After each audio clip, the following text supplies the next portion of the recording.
Yan mga kamamaw, dito na sombrero natin. Kupal ka pa boss. Yan, katuwa lang mga kamamaw. Kaya gusto ko mag vlog ngayong araw is natutuwa lang ako sa mga nangyayari sa buhay vlogging natin mga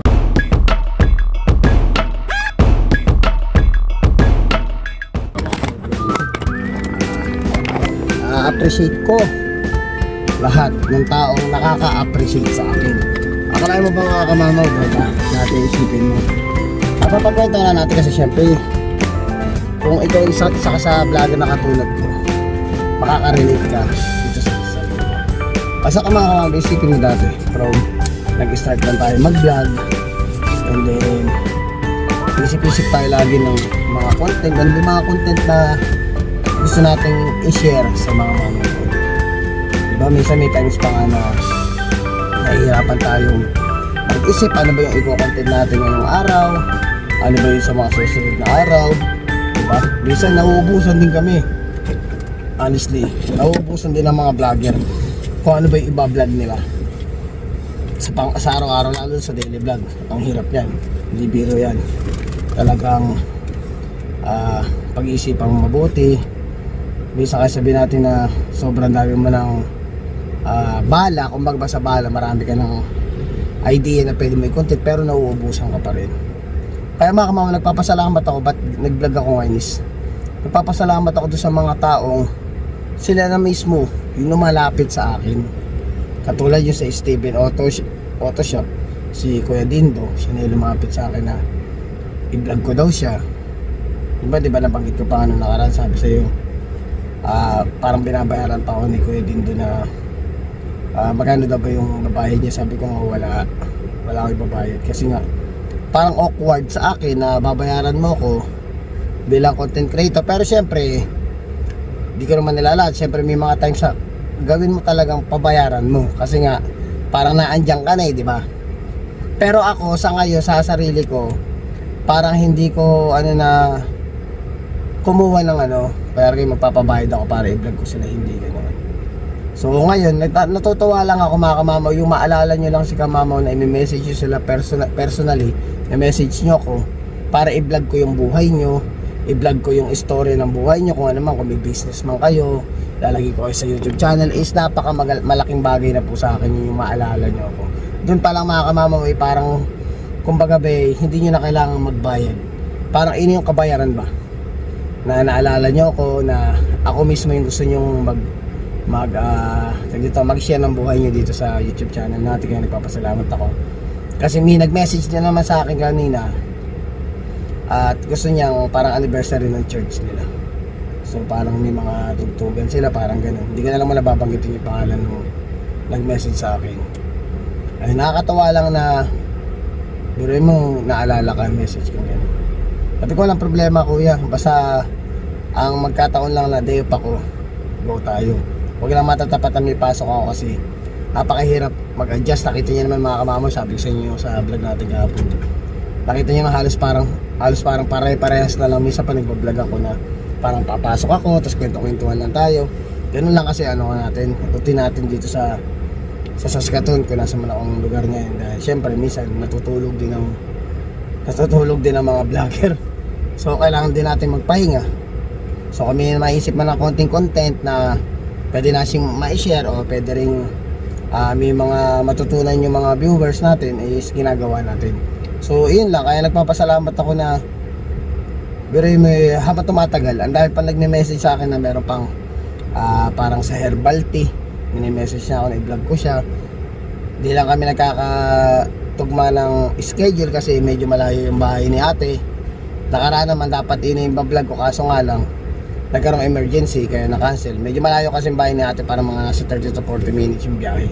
So isipin mo, para sa akin bilang pagmamahal ko sa mga Pilipino dito sa Saskatoon, biruin mo, ibabiyahe ko pa yung 40 minutes para ma-vlog ko si ate. Pero take note mga kamamaw, ni pagas papunta doon or something na oras na ibinigay ko, wala po ako hinihing kabayaran doon. Kaya sa mga siyempre sa mga ibang tao, sabihin natin hindi naman dito sa mundo ng YouTube, sa YouTube, dito sa mga nakakakilala sa akin, hindi naman po lahat ng bagay is parang nabibili ng pera. Ayun yung kaligayahan ko na makita ko yung mukha sa ngiti ng mga taong para sa akin inatulungan ko na sa way ng pagtulong ko yun sa pagbablog natin. Makita ko lang silang masaya at masatisfy sila doon sa ginawa kong video, is masaya na ako. Yun yung para sa akin ano, kasi gusto ko talaga, kaya nga Buhay Canada din yung nilagay natin sa YouTube channel natin, is para maipakita sa inyo kung ano ba yung mga nangyayari dito sa Canada. Hindi lang naman hindi lang naman sa pag-aaso yung pag-ano ng vlog natin. Nag-ano rin tayo ng sa Buhay Canada. Gusto ko lang din talagang mapakita sa inyo na parang isipin mo mas maganda pa ang buhay sa Pilipinas. Honestly, kung life, sasabihin niyo salitang life, mas maganda yung buhay lalo sa Pilipinas dahil doon ka lumaki talaga. Nandun maganda talaga tsaka masaya. Dito sa Canada, sabihin natin na yung oportunidad bilang magkaroon ka ng magandang kinabukasan ay nandito. Pero syempre, hindi mo masasabi. At parang bilang sa akin, sa na-experience, mas masaya dyan sa Pilipinas. Dito, puro trabaho lang talaga kami dito. Puro, ano lang talaga, gising sa umaga, kakape ka, o grocery, mamaya papasok ka na naman. Di ba ganun ka ano? Yung routine ko minsan, kahit sabihin mo nakaka-boring, wala na tayong magagawa talagang. Ito na yung pinili nating landas. Which is ang sa akin yung masaya ko dahil nabigyan natin magandang kinabukasan yung pamilya natin. So ay mga mama, papasok muna ako, kwentuhan pa tayo mamaya. Talagang nagpapasalamat ako dun sa mga tao na nakakaalala sa akin na i-vlog ko sila. Malaking pasasalamat po sa inyong lahat. Yan, dito na tayo sa trabaho. Kwentuhan natin mga mama, labitin ako. Hindi kasi ako nag-drive, hindi ako nag-vlog muna ng habang nagda-drive tayo kasi pag nakakaramdam ako ng may mga something sa akin na pag nakaramdam ako ng ganoon, hindi ko na tinutuloy. Kaya sabi ko, pagdating na lang dito, tuloy natin yung kwentuhan natin. Meron pang nangyari mga kamama dito sa pagbablog natin to. May mga times din na pag naglalakad tayo dito sa mall or kung saan tayo makapunta sa mga grocery, nilalapit. Although may times na tinatawag akong kamama, uy, ikaw si kamama, na ginaganon ako. May times na ganoon. May times na nahihiya pa, tas nagtataka ako bakit nakatingin sa akin. Papayimos no? Di naman. Ano lang, nagkukwento na tayo mga kamama, baka sabihin nyo nagmamalaka ako. Hindi, ibahin nyo yung way nung pagkaka-interpret nyo dun sa sinasabi ko. Para yung appreciation, ayun, about dun sa appreciation na yun. Nakatingin sa akin, tinititigan akong mabuti. Ako naman kasi mga kamamaw, sa mga nakakalala sa akin, palabati naman ako. Mr. Congeniality naman si kamama sa personal. Hindi naman tayo nang i-stab. Hindi tayo basta-basta. Pero lang kung pag nakaramdam ako na medyo talagang hindi ka nais na pansinin, hindi ko talaga pinapansin dahil mahirap naman yung effort mo na parang halos ma-experience mo minsan na parang kulang na lumuhod ka para ngitian ko, batingin ka. May mga ganun tao. Pero syempre yung sa akin, yung mga nakita ko namang mabubuti, yung mga talagang madaling batiin, madaling i-please, ay nakatingin sila sa akin. Minsan times na ngingitian ko na, tapos pag ngingitian ko na, kalapit na sa akin, sasabihin sa akin, ikaw yung vlogger na, sabi ko. Ako po nagbablog ako, sabi ko ganun. Kasi nakikita kita dun sa sa TV natin, TV namin, may nagsabi pa sa akin matanda. Nakita kita sa TV namin Tapos nakita kita nga, sabi ko parang familiar. Sabi niya may times na na-play daw niya yung video ko, pero usually daw pag nagbubukas yung TV, isang nagpa-pop up daw yung YouTube channel ko. So sabi ko sa kanya, hindi po pag susunod, kung gusto niyo po, panoorin niyo po pag may oras kayo, panoorin niyo yung YouTube channel ko. Kung may kayo, gusto niyo lang makapanood ng mga Pilipino content na vlogger, ay panoorin niyo po ako. Kasi may mga sinishare din ako, nabanggit ko nga din, pati si Kainag sa banggit ko Pag gusto niyo naman po ng mga Buhay Canada, yung mga balita na medyo informative talaga, sabi ko panoorin mo si Ate Ina Andalong, madalas yan. Tsaka yung Smart Pinoy, yan. Yung Monster Trio ng Canada. Kaya shoutout sa inyo yun. Panoorin nyo po. Talaga inaano ko rin yung mga bagay natin. Hindi yung way ko parang ako lang yung panoorin nyo. Ako yung pagpipilitang panoorin. Hindi automatic yan. Panigkukwento ko, binabanggit ko lahat yung mga vlogger na kakilala ko. Kasi conforme doon sa nakausap ko, baka mamaya ang gusto niya kulitan o gusto niya magpatawa, hindi kikainags kayo, di ba? At least may variety siya, may choices siya ng mapapanooran niya. So yun na nga, tuloy natin kwentuhan. Nabanggit ko nga, sabi niya,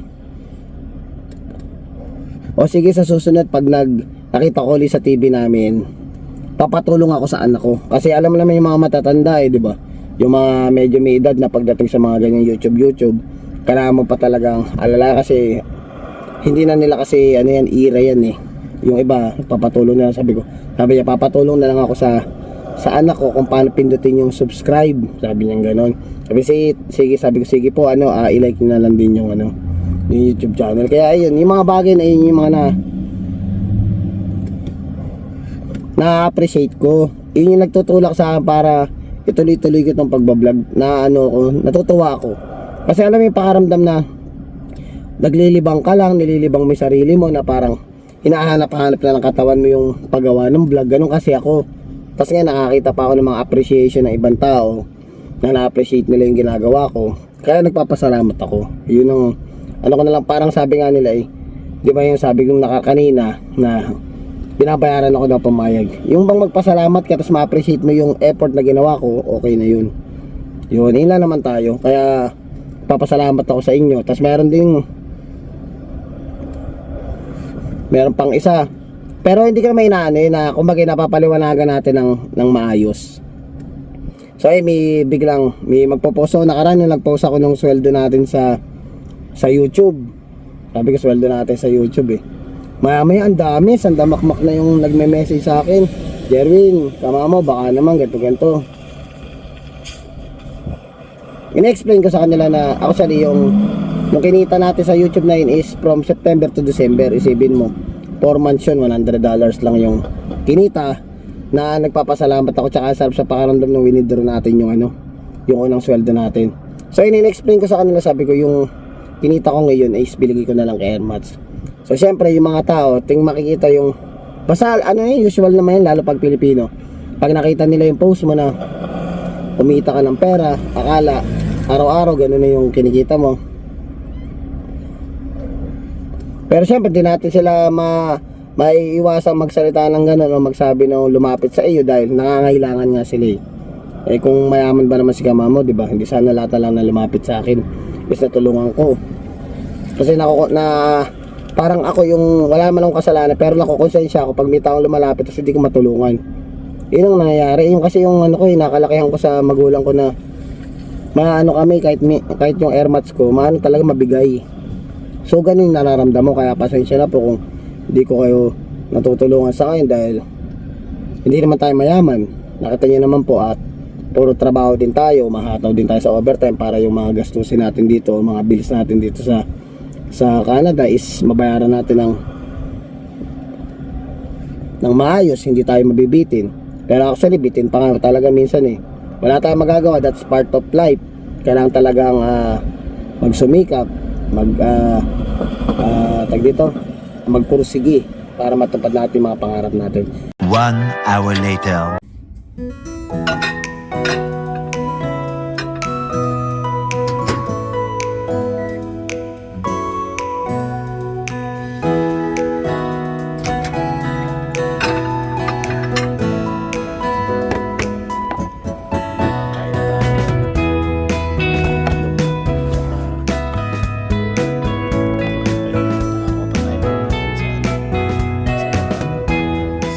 Yung pala brownies, yung cupcake pala to. Mama mo. Kaya nakalimutan ko yung tsara ko. Kain tayo. Yan. Sarap.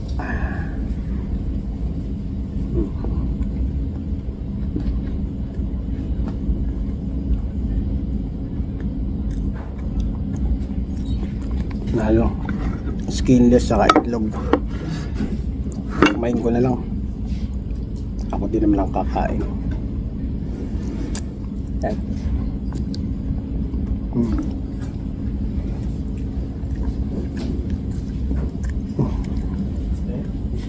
Ayos ba?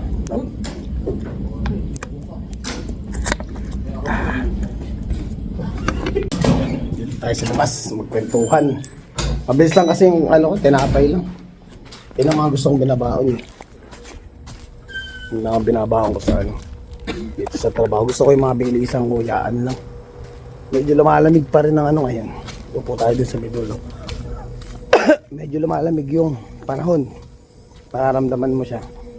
Kaya ako sandamak-mak yung baon ko sa bag. May kating ko. May white flower. Ayun, naglagay na ako lip balm kasi hindi ko napansin nakaraan. Hindi ko na masyadong nalagyan kagabi. Kaya parang nagkaroon akong tawag dito. Hindi naman singaw. Parang ano siya, agihap. Ayan, tapos idala rin akong Vicks. Marami. Dating mga hindi ko na-experience na bitbitin sa baunan ko. Nandun lang sa baunan ko. Mas more on maraming gamot. Dito tayo para nakaupo. Ayoko mapo sa saing, medyo malamig eh. Yun, tuloy natin yung ating mga kwentuhan natin. Ay mga mamaw, naisip ko rin. Diba dahil sa pagbablog nga yung kinukwento natin. Siyempre may mga pangarap din akong vlogger na gusto ko makakasama sa vlog ko. Sino-sino ba yung mga yun? May mga tayo dito eh. Number 1, hindi mawawala talaga mga kamamaw kung meron man akong taong gustong makasama sa vlog. At di naman totally collab. Ibig sabihin yung bang tama pala, sorry. Medyo nalito ako, pasensya na. Sabi natin collab, ayan. Collab na. Pasensya na po sa hindi nagkamali tayo ng explanation. Siyempre ang gusto ko makasama sa collab, maunang makasama yung mga iniidolo natin dito. Tsaka ako nababanggitin mamaya yung mga big time. So ibig sabihin yung mga idolo ng Canada, di mawala yung Kainags number 1. Yan si Kainags ang gusto kong makakasama sa vlog. Gusto kong makita yung kulit ni Kainag sa personal. Pag nagbablog kasi sabi ni Kainags talaga medyo seryoso siya pag sa totoong Pero ako kasi mga kamama, honestly, sa mga nakakakilala sa akin, may pagkamakulit talaga ako. Siguro nagkataon lang yung tema ng vlog natin is hindi masyadong moron kulit, kaya hindi ko na ilalabas yung kulit ko. Pero talaga mga kamama, sabi ko nga,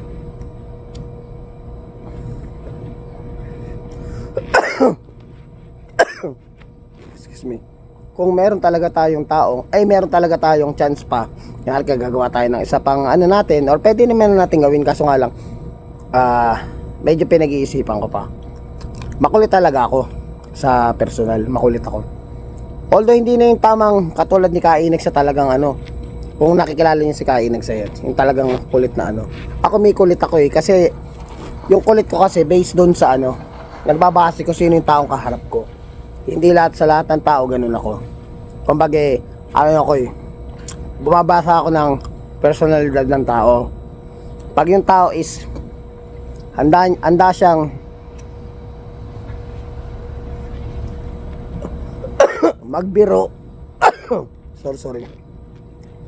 magbiro o biruin, ay doon ako talagang doon lumalabas yung kulit ko. O konti lang sa katrabaho ko yung na-experience nila yung talaga bang walwal na kamamaw. Ako makulit ako, jolly person ako.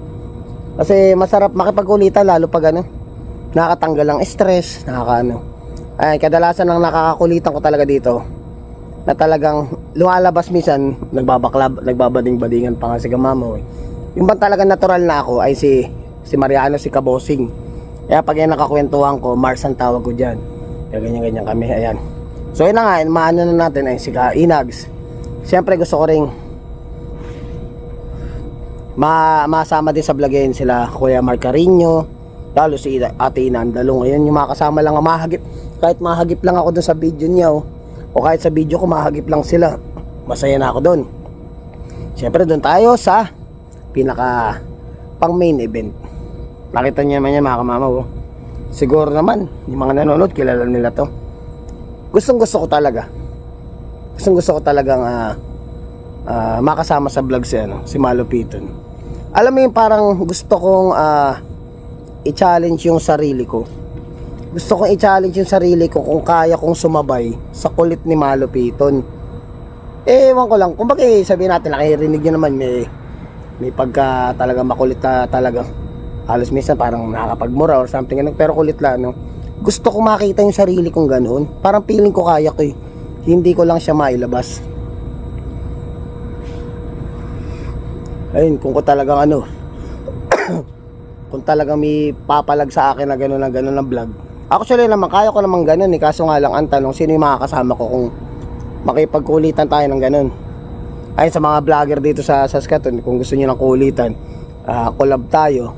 Gusto ko lang ma-experience ang collab. Yung collab na magkukulitan tayo, gagawa tayo ng content na parang papasayahin natin o papatawanin natin yung mga ano. Yun yung mga gusto ko. Parang na-challenge ako ngayon na yun ang gusto kong gawin sa pagbablog. Pero sana kung may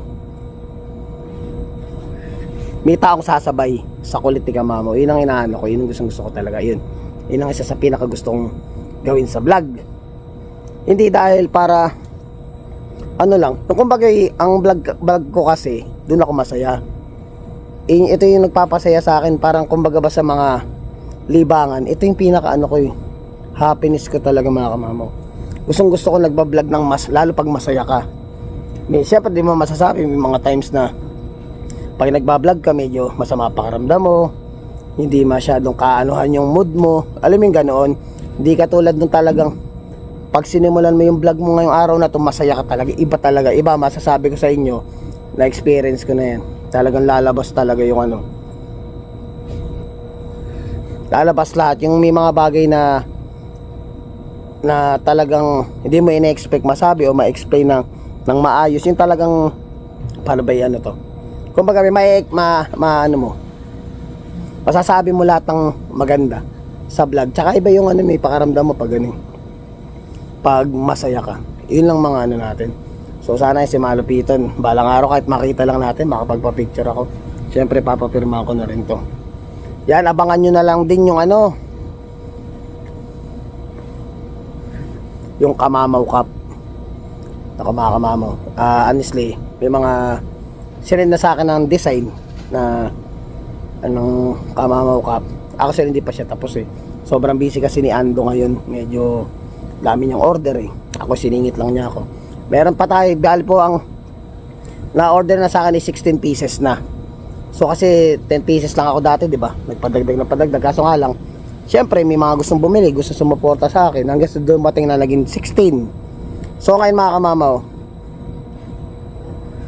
pag lumagpas na dun sa 10 usapan namin ni Ando, 25 na yung kasunod. Pero pinangako naman ni Ando na magandang klase. Nakita niyo naman yung sombrero ng bawal ang tamad, diba? Nakita niyo kung gaano kaganda. Ganong kaganda o baka mas maganda pa daw ang ilabas niya. Sabi niya susurpresahin daw niya ako dun sa sombrero. Hindi niya sinasabi ko anong klase ng sombrero yung ano eh. Pero for sure daw magugustuhan ko. At syempre magugustuhan ng mga ano, mga bumili sa atin. So ngayon 25 ang order, meron pang 9 na piraso. So kayo sa mga nanonood, sa mga gusto sumuporta sa Kamamaw dito sa Saskatoon, ayan, message lang kayo sa akin sa messenger ko sa Facebook ko, sa Jerwin Kapili, sa mga gustong umiscore ng sombrero. Honestly, hindi ko siya tinubuan. Basta kung magkano lang binigay sa akin ni Ando, yun lang din bibenta ko. Ang gusto ko lang ay makita ko naglalakad ako, merong Kamamaw Cup na may suot. Yun lang ang gusto ko. Kaya sa mga gustong umiscore ng sombrero, message nyo lang ako. So ay mga Kamamaw, medyo malamig, kailangan ko nang bumalik. Maraming salamat sa inyo. Narinig nyo na yung mga pangarap ni, yun mga pangarap, yung mga gustong bagay ni Kamamaw pagdating sa vlog, tsaka yung mga bagay na nangyayari sa akin mula nung nagsimula tayo mag vlog. So sana na-enjoy nyo itong vlog na to. Maraming salamat. Pakilike naman po yung ano natin, video natin, at mag-leave na rin kayo ng comment. So please don't forget to like, share, subscribe, and hit the notification bell for more updates of my videos. See you mga Kamamaw!